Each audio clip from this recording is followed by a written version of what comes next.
Ushawahi kusikia mtu akiishi na chui? Mwanamke mmoja huko Garissa, Kenya amekuwa akiishi na chui kwa miaka miwili. Mama huyu mwenye huruma alimuokoa mtoto wa chui aliyepotea porini na akaamua kumlea kama mwanawe. Alimlisha maziwa ya mbuzi na ngamia. Alimuosha kama paka wa nyumbani kabisa, na ili kuhakikisha hatopotea, mama alimfunga kwa kamba. Yaani kama mama anavyomtunza mtoto wake. Upendo madhubuti, lakini kulikuwa na tatizo. Jirani mmoja, sijui kwa kumshangaa au wivu, akawadokeza walinzi wa huduma za wanyama pori wa Kenya, yaani KWS.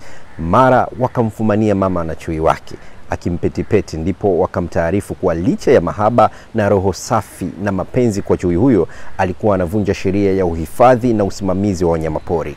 Walimchukua chui huyo kwa usalama, wakampeleka kwa madaktari wa wanyama waliomkagua, kumpa matibabu, na sasa yuko mbuga ya wanyama ya Nairobi Safari Walk akielelewa vizuri chini ya uangalizi wa kitaalamu.